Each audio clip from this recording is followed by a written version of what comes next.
Alors, Graines de paix, qu'est-ce que c'est? C'est une association déployée en Suisse et en Afrique de l'Ouest qui œuvre pour l'éducation. Bon, vous voyez le petit pousset.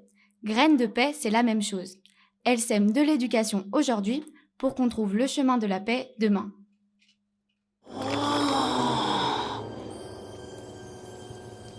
C'est de toute beauté. J'aurais pas dit mieux. Et moi non plus. En même temps, cette association a une conviction profonde. La paix ne s'enseigne pas seulement, elle se cultive. On a eu la chance de pouvoir échanger avec Laura Ducastel et Ediwanda Mugrabi pour mieux comprendre le lien fondamental entre paix et éducation. On vous laisse écouter. Je pense que l'éducation, en tout cas pour Graines de Paix, l'éducation, c'est aussi une clé importante. C'est un rempart, en fait, pour qu'on puisse prévenir les conflits et pour les désamorcer quand ils sont là. Pourquoi l'éducation est si importante? C'est sûr. Pour la pratique, la paix s'intègre dans les matières, dans les cours, même en éducation physique.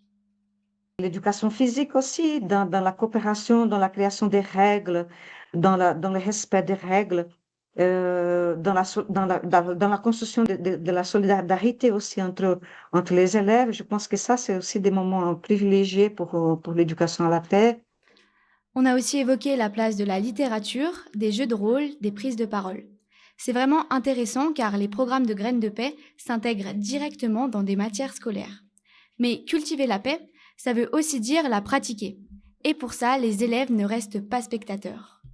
Moi, je vois beaucoup la paix aussi, comme une compétence qui se travaille dans l'apprentissage par l'action, l'apprentissage par projet. Vous êtes quelque part obligé de vous parler, de collaborer, de décider qui fait quoi, tiens, et qu'est-ce qui se passe si on n'est pas d'accord, et que c'était vraiment dans l'action, dans toutes les matières que ça se manifestait, quoi. C'est ce qu'on appelle aussi dans les pays du Nord une pédagogie à hauteur d'enfant, où il y a des conseils d'enfants, où les enfants sont impliqués dans les décisions politiques qui les concernent.